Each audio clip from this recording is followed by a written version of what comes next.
Now let's get it started. Let's get it started. Play ball! It was a total performance from Arsenal. They scored 3 and kept a clean sheet for the first time in a very long time.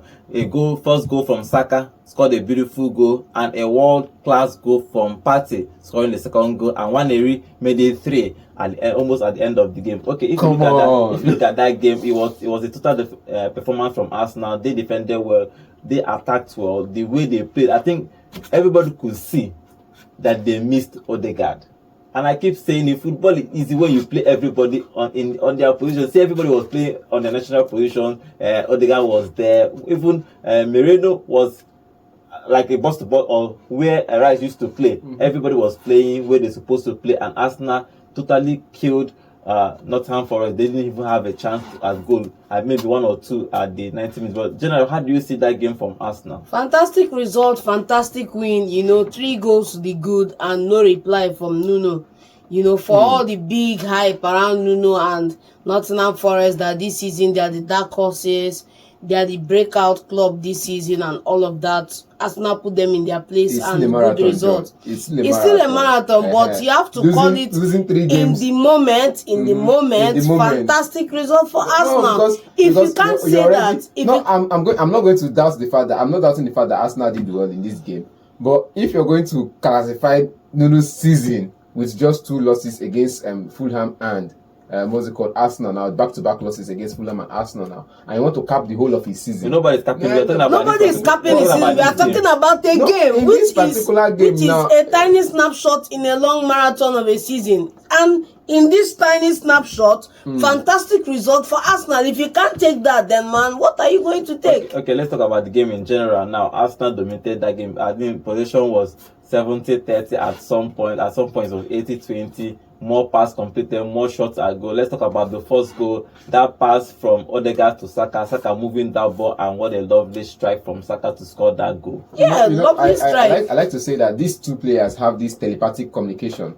Like with a blindfold on. When you used to look at this comic we used to read them. This 3 players that were triplets, and we were reading in comic. I think if I mention the name now, people remember Super Strikers that year. You could see that it was like the same thing. These 2 players have this telepathic communication. Where Saka is, Odegaard can see. Whenever there's a Ben White, these 3 players are just another class. You can't. You sure that particular part of the field is unplayable whenever these 3 players are fit.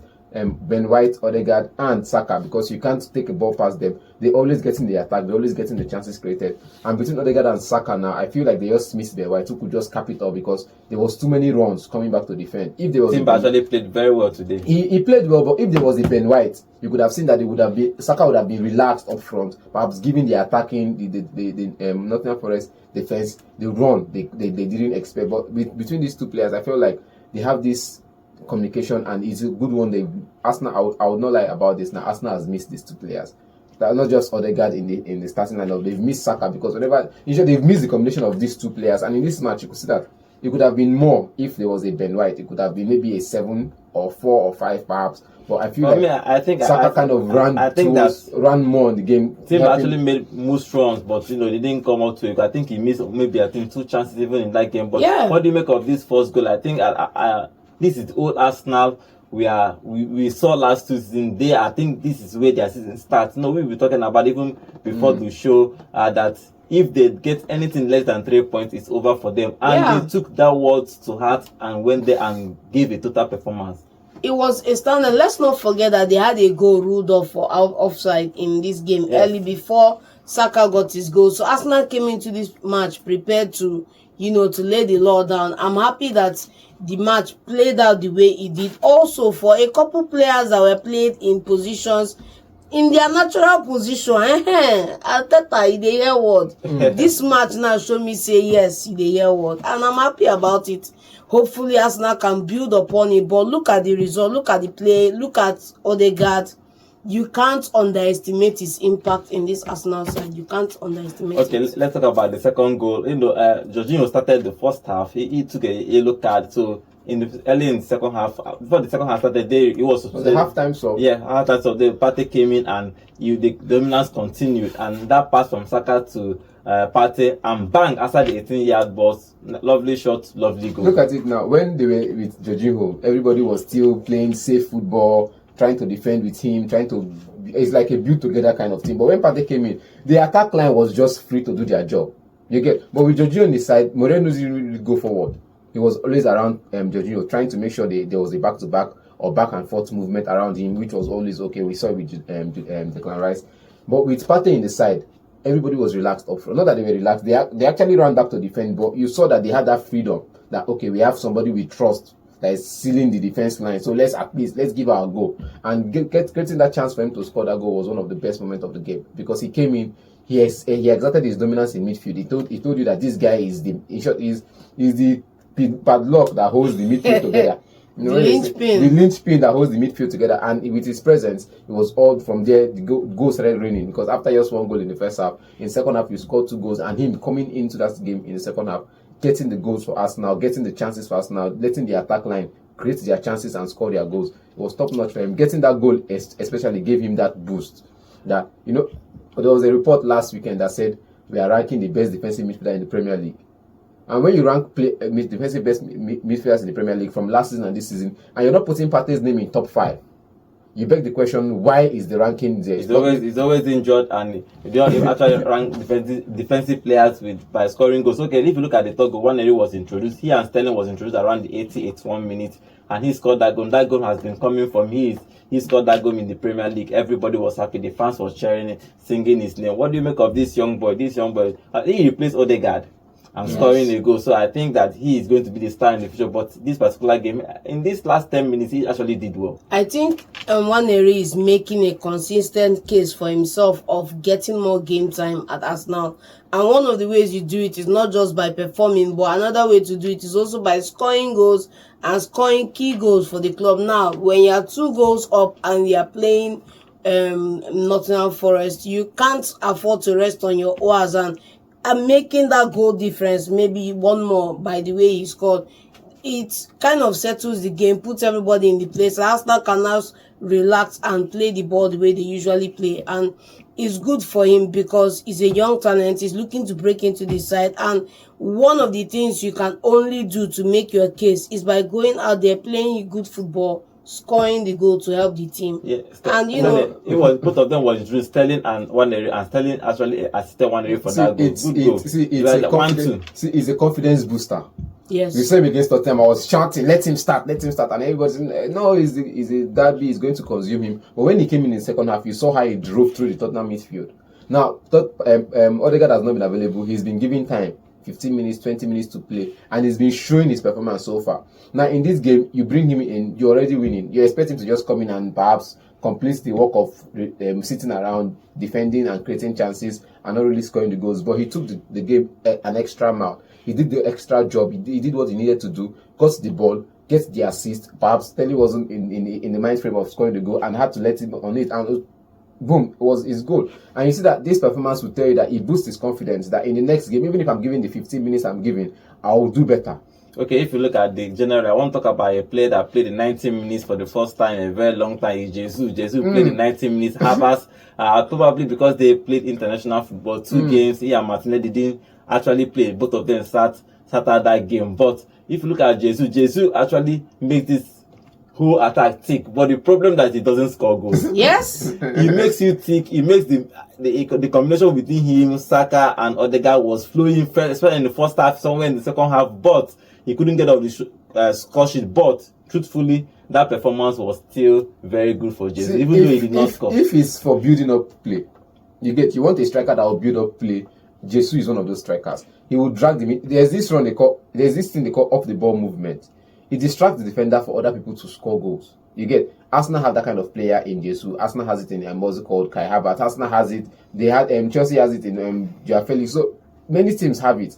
But it's not about you creating the chances for other people to score. At some point, you need to score the goals yourself, so you can reduce the pressure of the criticism on you, on your person. I'm not saying Arsenal need a striker 70 goals a season. Jesus is one of those strikers that they do need chances. One. That could create chances for other people to score. You saw the likes, his combination between Martinelli and his combination with Trossard and with Saka. In this game, you could see that these 3 players were on top of their game in the first 45 minutes of the game of the match. But after the sub started coming in, he continued to give his performance. He continued to create chances. Even his run off the ball as well created the opening for Sterling and nwaneri's goal.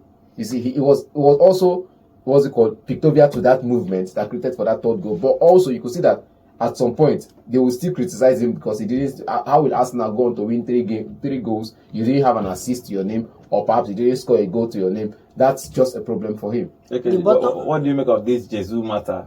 The bottom line of the whole story is that he needs to be getting in on the goals now. It's fine to join the build-up play. At the end of the day, they are going to apportion build-up play to midfielders. You are not a midfielder. At the end of the day, they are going to require goals for the team from the strikers, and you are a striker. So I think if he just optimizes his game a little bit, if you watch other strikers, if you watch Alvarez, if you watch a couple of other strikers in the league, they always know you are either in that 18 or you are just at the half circle waiting for the pullback. And I think he needs to, plan himself better, but good game for him. I think Arteta was resting these two guys that you talked about that were out, Havertz and Martinelli, for next week's Champions League. But let's see how it goes. Okay, that game ended 3 goals. Now, let's talk about a little bit. He has been very with Nottingham Forest. Do you think that this back-to-back defeat will affect them throughout the season? Just a quick one. Do you think that he's going to come out of this loss? Sometimes you win, when you start losing, you don't stop losing. Now you start dropping a whole lot of points, but this is the back-to-back. Even though Fulham, everybody didn't expect him to drop points there, but Arsenal is expected. You are playing at Arsenal. You are not meant in quotes to win that game, even though you won at Anfield. But do you think that throughout the season he can at least qualify for the Conference League at least? See, I'm not talking about the Conference League or the Champions League. The Continentals is the target. You can lose a couple of games, but just put your eyes on the goal. The goal is just, you've lost the game. You build for the next one. You don't allow the loss affect your mentality in going into the next game. I think he did it before. He will do it again. He's just going to be one of those managers that will take his time, take his players, give the players the right instructions, train for the next game, and hit the next game like as if they've never lost a game before. And I think in this game, 2 key decisions were made by Arsenal and Nottingham Forest. Arteta changed a couple of players and kept them on the bench to rest, maybe ahead of the game at Sporting Lisbon. Nuno also made some calls, but when you win, it goes in your favor. Everybody hypes you. When you lose, everybody scrutinizes your performance. So, but I don't think he should touch mentality. I don't think he should touch any of the fundamentals of the club. Just go out there and do better next time. Let's finish with Arteta. What do you make of Arteta? This game he played well. If you look at this, I think this is the best game he has played this season in terms of the way they played. Probably because of injuries, he's not fielded his first 11 in quotes. But this game he fielded players in their right positions. I think what you want to say is that this is the first game where we are seeing the Arsenal that played Arsenal football last season. Yeah, okay, maybe like that. So if you put it that way, I think in the first half, I think even the first half, they also was massive. In fact, in the first half, the energy was there. They scored. It was ruled out of offside. They played coming at Nottingham Forest. I think Nottingham Forest didn't have any threat on goal in the first half. I think in the second half they had a couple. But if you look at Arteta, do you think that he can build on this and challenge for the league, or he should just probably finish a tough one and just rest? He should. You can't bring the bar down, because once you bring the bar down, energy level comes down, intensity comes down. So keep the bar where it is. Whether you finish first or second is of no consequence.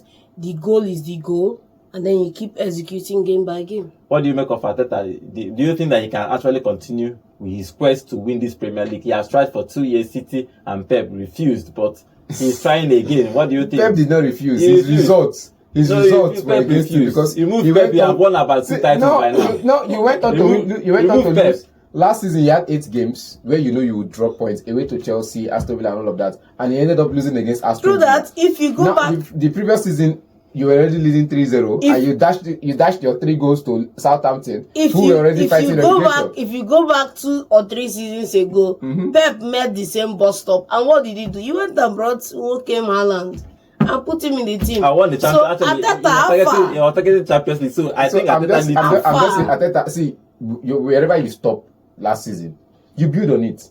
Wherever the morale stops last season, they say where one person increase stop, now the other person increase start. You get, wherever you stopped last season, try to double it. When they say double, you made results last season, you finished second. Work on the performance level, work on the key indicators, and you get yourself the best team. And perhaps you improve your performance from there. Okay, Arsenal won that game 3-0. It was a comfortable win. I think this is the best game Arsenal has played this season in terms of possession and the way they played. I don't know if it's because of Odegaard. Odegaard came back and everything changed. He just came back at least as if he has not left the team for a very long time. See what Arteta is going to do with this Arsenal side if they are going to build and challenge for the league. It is his third season that he's trying to win this league from Manchester City, who are the defending champions, but Slot is there. Slot is topping the league. Let's see what Arteta and all his Arsenal team and his boys will be doing throughout the rest of the season.